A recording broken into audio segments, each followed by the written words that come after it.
But verse 15 says, "And whosoever was not found written in the book of life was cast into the lake of fire." Now there's no way out of it, people. That's the Bible. That's what it says. Now Revelation 21:8. Now I want you to listen to all this. "But the fearful and unbelieving and the abominable and murderers and whoremongers and sorcerers and adulterers and all liars shall have their part in the lake of fire, which burneth with fire and brimstone, which is the second death." There again, that second death is cast from the presence of God. It is not termination of your soul or anything of this nature. It's being cast from the presence of God. Okay, let's go to 2 Thessalonians 1:9. And this is these people up here we just talked about. "Who shall be punished with everlasting destruction from the presence of the Lord and from the glory of his power." Now, do you understand that? That everlasting destruction is being cast out from the presence of the Lord. That's the second death. It is not a termination of the soul. It is not a termination of the body or anything of this nature. It is the separation of God, or separation from God. Matthew 25:46. "And these shall go away into everlasting punishment, but the righteous into life eternal." Now let me ask you a question.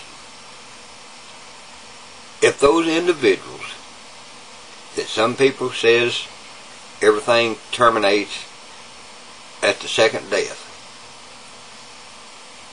if everything terminated at the second death, there was no more existence for wicked man, sinful man, or whatever you want to call it,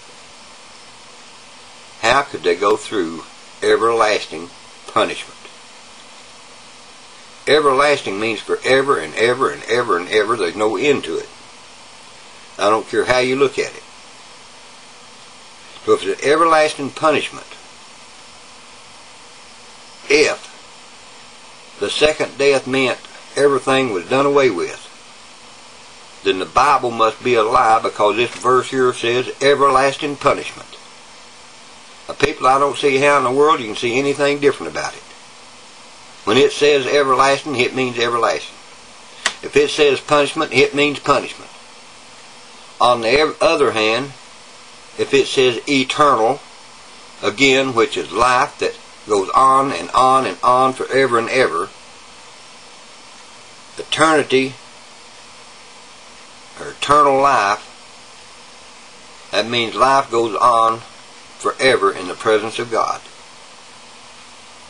So if the one goes on forever, where we have a relationship and live forever with God, then the other has to go on as well. Because God does not do good to one and pick out somebody else and do bad against them. If an individual chooses to die in sin, the Bible very plainly tells you they'll go into eternal punishment. There is no death for it. The only death is separated from God. Now, I don't know why it is so hard for people to see this when they read the Bible. Because the Bible is as plain as it can be. Every word says exactly what it says. And every word means exactly what it says. There ain't no two ways about it. Okay, now let's go on a little more. Revelations 14:10. "The same shall drink of the wine of the wrath of God, which is poured out without mixture into the cup of his indignation. And he shall be tormented with fire and brimstone in the presence of the holy angels and in the presence of the Lamb. Verse 11. And the smoke of their torment ascended up forever and ever.